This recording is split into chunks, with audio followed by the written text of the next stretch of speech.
बिस्मिल्लाहिर्रहमानिर्रहीम। थ्योरम का प्रूफ करेंगे। Bisectors of angle of a triangle are concurrent, यानी किसी भी ट्राइंगल के जो एंगल बाइसेक्टर्स होते हैं वो भी कंकरेंट होते हैं। अब एंगल बाइसेक्टर्स क्या होते हैं? एंगल को हाफ करने वाली लाइन। देखिए ये हमारे पास सपोज ये एंगल है, इस एंगल को हम जब हम हाफ करेंगे तो ये एंगल, ये वाली जो लाइन है ये एंगल बाइसेक्टर है। इसी तरह से इस एंगल को हाफ करने वाली जो लाइन होगी ये भी एंगल बाइसेक्टर होगी। इसी तरह से जो थर्ड वन की होगी तो वो भी एंगल बाइसेक्टर होगा। तो हमने प्रूफ यही करना है कि ये जो तीनों एंगल बाइसेक्टर्स हैं ये कंकरेंट होते हैं। तो अब ये देखें, हम इसके नेम रख लेते हैं। ये ए है, ये बी है और ये सी है। ए के कोऑर्डिनेट्स हम x1 और y1 रख लेते हैं, बी के x2 एंड y2 और सी के x3 और y3 रख लेते हैं। और सपोज करते हैं कि ये जो ए का एंगल बाइसेक्टर है ये यहाँ पे बी सी को डी पे टच कर रहा है। ठीक है, अब ये मिड पे नहीं है, ये कहीं भी हो सकता है, क्या इस साइड पे एंगल को हाफ करना है। जब ट्राइंगल देखिए थोड़ी इस टाइप की होगी, इसमें थोड़ा सा लग रहा है कि आपको ये मिड पॉइंट पे है, लेकिन देखिए यहाँ पे जब एंगल करेंगे तो ये कहीं पे भी हो सकता है। मिड पे ज़रूरी नहीं है कि ये मिड पे टच करे, मिड पे हो भी सकता है लेकिन ज़रूरी नहीं है। ये मिड पे टच होगा जब अगर दोनों ये साइड्स की लेंथ इक्वल होंगी तो फिर ये इसके मिड पॉइंट पे टच करेगा, अदरवाइज ये डिफरेंट होगा।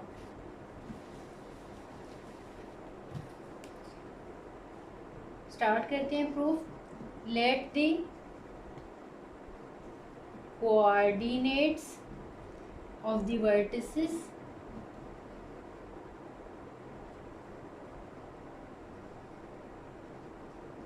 ऑफ अ ट्राइंगल बी लिख दें या लिख दें as shown in figure.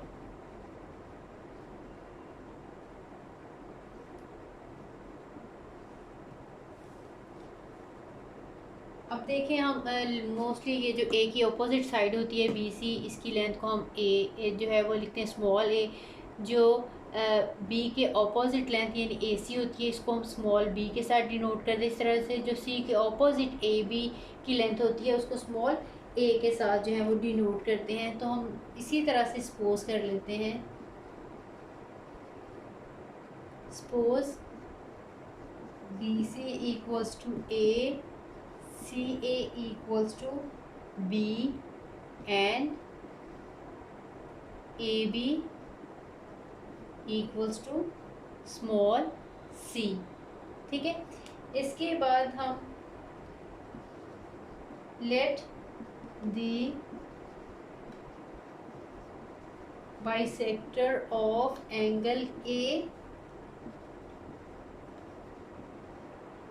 meet BC at D. B C को ए का जो है एंगल बाइसेक्टर डी पॉइंट पे टच कर रहा है। Then D divides B C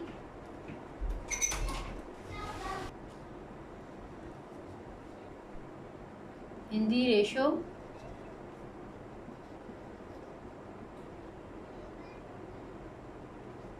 C and B.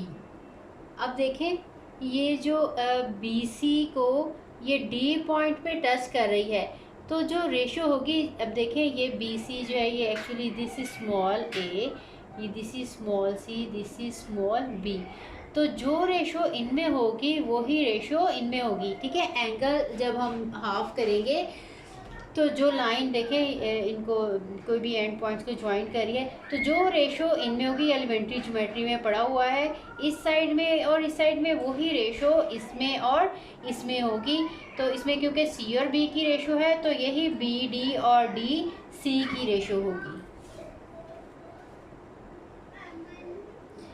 Therefore अब हम कोऑर्डिनेट फाइंड आउट करेंगे इस रेशो की हेल्प से।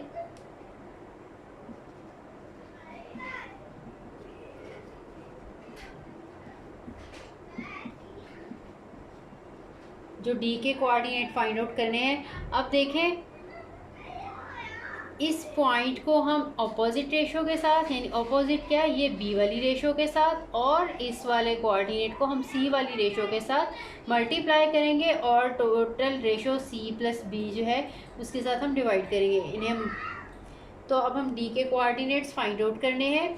तो अब देखें, x2 को हम मल्टीप्लाई करेंगे b के साथ, ठीक है, x2 को मल्टीप्लाई करेंगे b के साथ, क्योंकि यही वाली रेशो ये है, मैं आपको बार बार बता रही हूँ, यही वाली रेशो ये वाली है। तो क्योंकि अपोजिट इसको इस रेशो के साथ मल्टीप्लाई करते हैं, दैट मीन आपने इसके साथ मल्टीप्लाई करना है, b को x2 के साथ और c को x3 के साथ, c को x3 के साथ, और नीचे आ जाएगा b प्लस सी।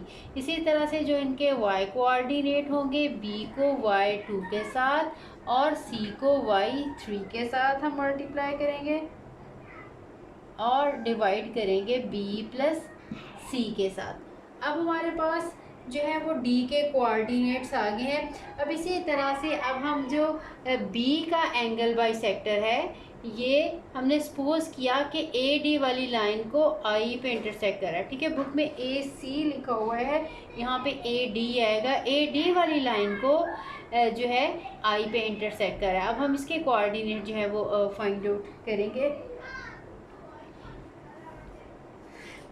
तो ये कोऑर्डिनेट फाइंड आउट करने के लिए हमें रेशो चाहिए, ये वाली रेशो और ये वाली रेशो चाहिए। तो जिस तरह से मैंने आपको पहले बताया ये एंगल हाफ करा था, तो इनमें वही रेशो थी जो ये वाली है और ये वाली है। इसी तरह से जो आई इसको डिवाइड करा है ए डी को, तो जो रेशो बी डी की और बी ए की है वही रेशो डी आई और आई ए की होगी। दी बाइसेक्टर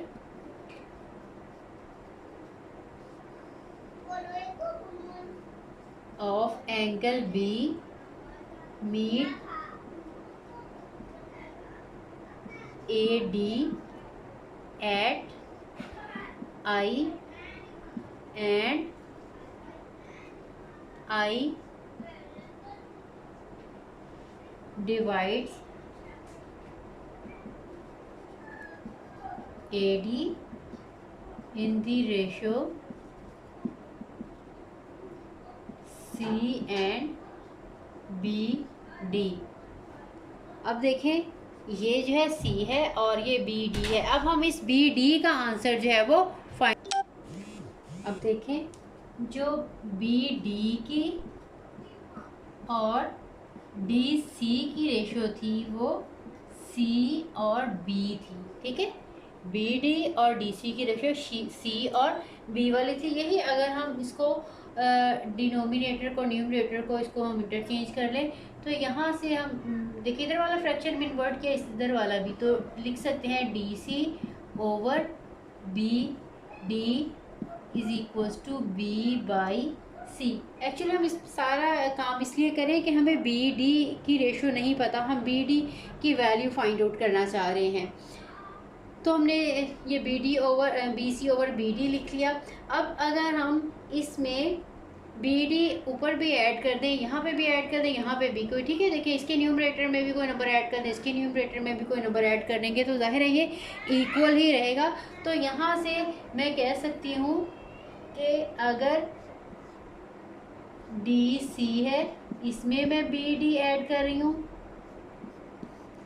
नीचे BD ही है, ठीक है, BD की लेंथ है, और इस साइड पे B, अब इसमें देखिए BD ऐड किया है, ठीक है, BD की रेशो C थी इसमें, तो ये B plus C by C हो जाएगा, ठीक है। इसमें मैंने यही वाली थी रेशो, इसमें मैंने ऊपर वाले की रेशो में ऐड किया है, BD ऐड किया है, तो इस वाले में जो है C रेशो ऐड कर दी है।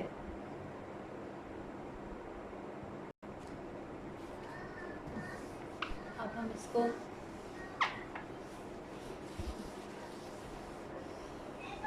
अब ये देखें DC और DC और BD को ऐड करें तो ये टोटल A बन जाता है। ये लेंथ जो है DC और BC, तो ये लेंथ बन जाएगी A, तो इसको मैं रिप्लेस कर देती हूँ A के साथ, ये आ जाएगी A ओवर नीचे BD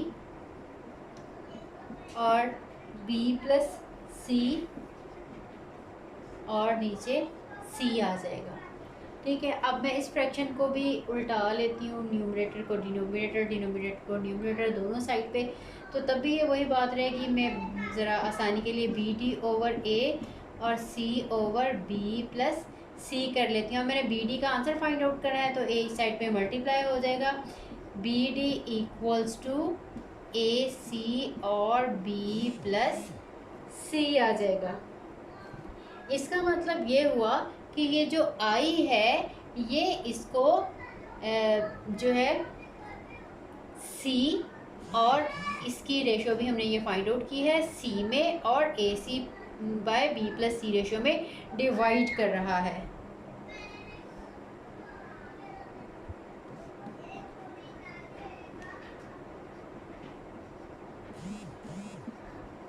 Thus I divides AD in the ratio C AC और B प्लस C में। ठीक है, यही हम फाइंड आउट करना चाह रहे हैं, एक ये चीज़ और एक ये रेशो। ये रेशो तो सी थी और बी डी की रेशो जो है हमने इस मेथड से फाइंड आउट की है। इस रेशो को अगर हम सिंप्लीफाई करें, देखिए इधर भी सी मल्टीप्लाई हो रहा है, इधर भी सी मल्टीप्लाई हो रहा है। आपको पता है रेशो को किसी भी नंबर के साथ मल्टीप्लाई या डिवाइड किया जा सकता है। जब बोथ साइड्स को हम सी के साथ डिवाइड करेंगे तो ये रेशो हमारे पास 1, ठीक है, यही रेशो इक्वल आ जाएगी, या एम्प्लॉयज़ लिखते हैं 1 and A over B plus C. इसी को अगर बी प्लस सी के साथ मल्टीप्लाई कर देंगे, दोनों साइड पे इधर भी और इधर भी मल्टीप्लाई कर देंगे रेशो के साथ, तो यही रेशो बन जाएगी, दैट इज और in the ratio B plus C and A. ठीक है, B plus C and A, ये बी प्लस सी है और ये ए है। जो हमने सी से सी और इसकी रेशो निकाली थी, इसको हमने सिंप्लीफाई किया तो यही रेशो जो है इसके इक्वल बी प्लस सी और ए के इक्वल आई है। और अब हम इस रेशो को यूज़ करते हुए अब हम आई के कोऑर्डिनेट्स फाइंड आउट करेंगे। सो कोऑर्डिनेट्स ऑफ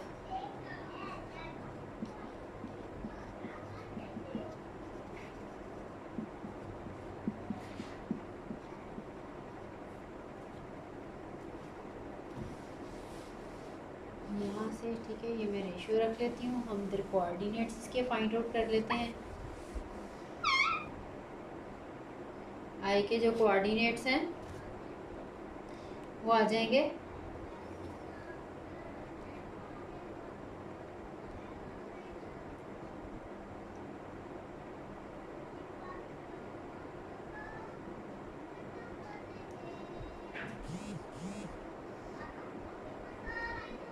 ये देखिए, ये हमने पहले फाइंड आउट किए थे डी के कोऑर्डिनेट्स। ठीक है, ये मैं डी के कोऑर्डिनेट्स को हम मल्टीप्लाई करेंगे बी प्लस सी के साथ, ठीक है, इस रेशो के साथ। और इसी तरह से जो ए के कोऑर्डिनेट्स होंगे उसको मल्टीप्लाई करेंगे ए के साथ।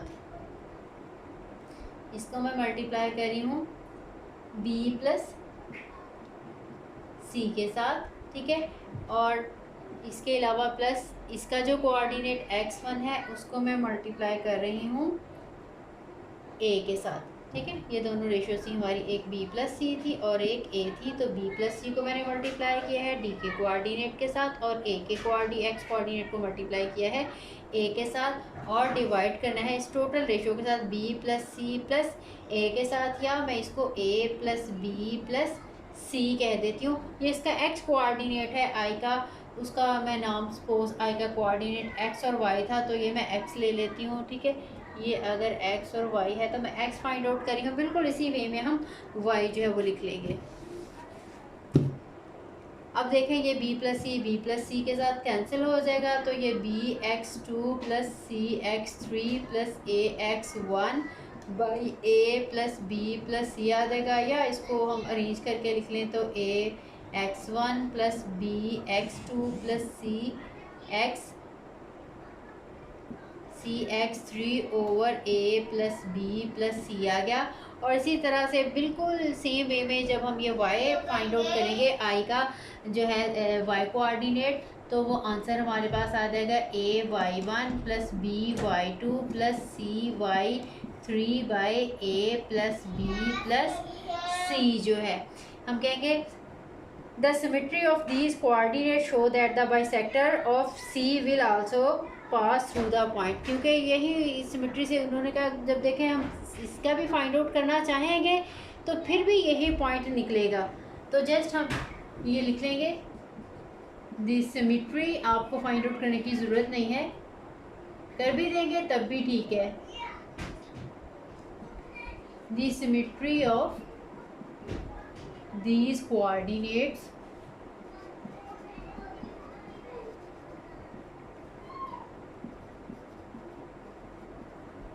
shows that the bisector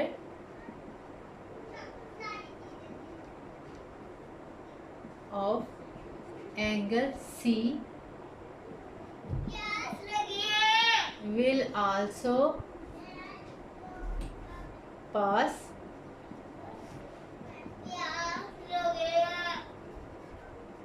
through this point.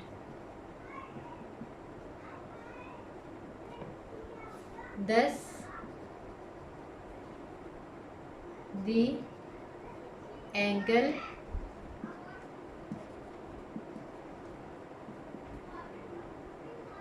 bisectors of a triangle are